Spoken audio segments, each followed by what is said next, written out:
Gracias, de verdad. Los quiero, ¿eh? Me ha salido bien eso para mí.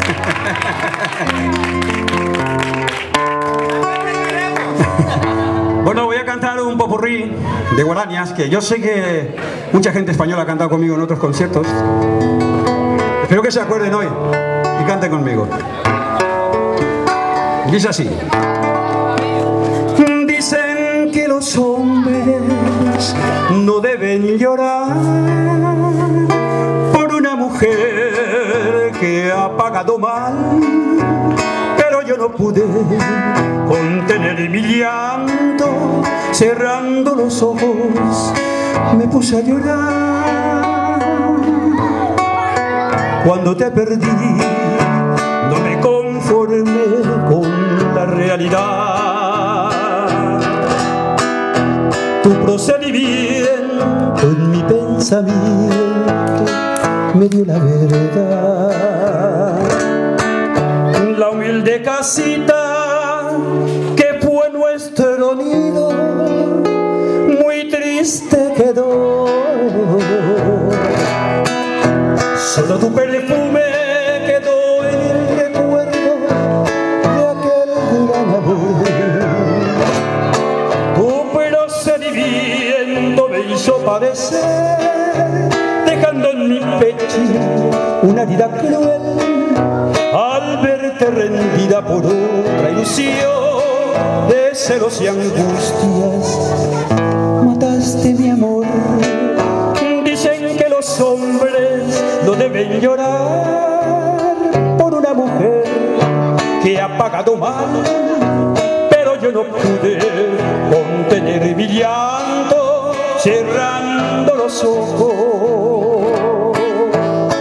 Por mares he navegado, crucé diversas fronteras, amé y también fui amado, pesar, alegrías sentí, pero he de volver a ti con polvos de mil caminos para buscar el abrigo de aquella infancia feliz.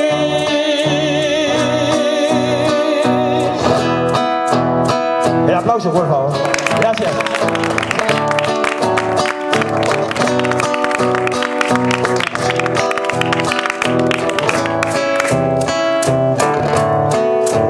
Una noche tibia nos conocimos junto al agua azul de Pacaraí. Tú cantabas triste por el camino viejas melodías en guaraní, y con el embrujo de tus canciones vayan haciendo tu amor en mí. Y en la noche hermosa de plenilunio de tu blanca mano sentí el calor que con tus caricias me dio el amor. ¿Dónde estás ahora, Cuñataí? Que tu suave canto no llegue a mí. ¿Dónde estás ahora? Mi ser te añora con frenesí. Todo te recuerda mi dulce amor junto al agua azul de Pacaraí. Vuelve para siempre, mi amor te espera. Ese instrumento ha sonado muy bien.